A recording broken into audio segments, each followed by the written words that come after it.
Hey guys, Kirk from Time Machine Transport. So, putting in this Horton fan clutch for damn, that one's strong out there. For a Detroit 60 series.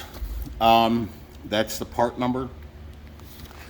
Anyways, so I got it on already. So what I did was I installed the airline or the pipe for the airline first because it's just easier when it's off.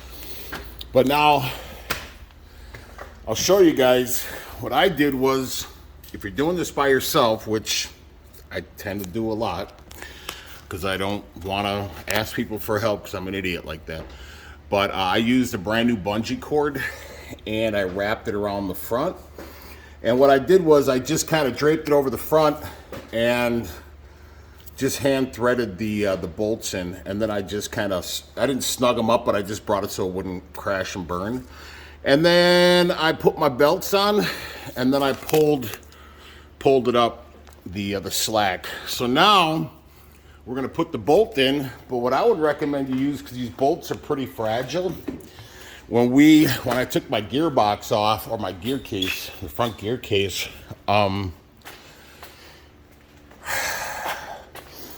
the bolt was already snapped because I had a shipbag mechanic that put these new belts on and he must have snapped it and didn't tell me.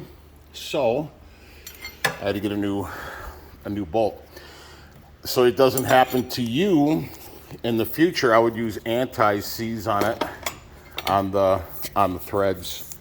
Now, once you get it in this place, I'm gonna put some anti-seize on there, slide your bolt down there and we'll pick up the tension. So if you saw my removal of this, you know that this bolt is a 15 millimeter 12 point. And then your front, at least on my truck, are 18 millimeter and 19 millimeter. So I'm gonna put you on pause, put some anti-seize on there, and go from there. All right, guys, I hope I'm doing this right because I've never done this before, but I would assume this is the way to be done.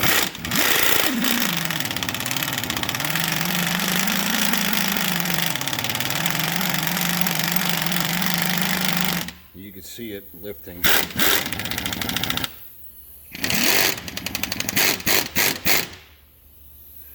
Make sure your belts are in line for the obvious.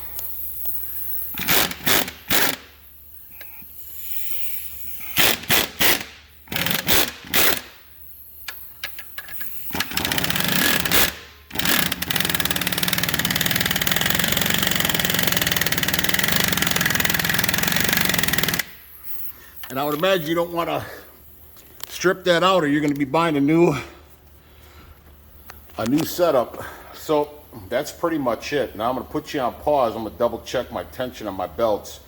I'm sure you don't want it to be too tight, but like I said, this is my first time doing this. So excuse my lisp. I just got my new braces on today. So I'm going to put you on pause. All right, that looks good. I don't see it. I see the belts aren't over tight, and they're not too loose. I don't know exactly what it is. But now I'm going to go ahead and I'm going to tighten my 4 bolts. 1, 2, 3, 4, and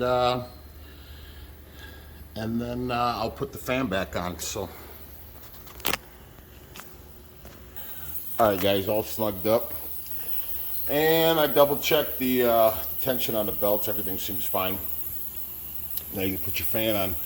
Now it looks like you could screw this up, but I don't really see how, but I don't know. But anyways, that's the way.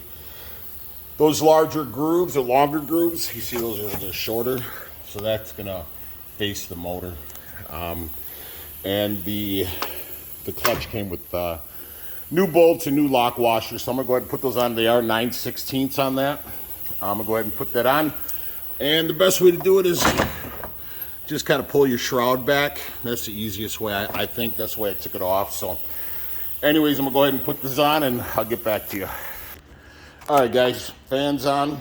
And all I gotta do is just put down the shroud. I'll do a final video. I already did a video on how you could check to see if the fan clutch is bad. And they say if the truck is off, I don't know if the system has to be aired up or not, but you have to, oh, and I got to put on the airline too. And they say you could probably air up the truck just for safe measure. Shut the truck off, and without the key turned on, you come and you try to turn the fan. It's not supposed to turn. Once you turn the key without starting the truck, you should be able to rotate that fan freely. If it doesn't and it's stiff and you can't move it, that means the fan clutch is bad, I guess. So anyways, I'm not going to bore you with the other parts of this video. It's just a fan shroud and an airline. So anyways, please like and subscribe to the channel. Ciao.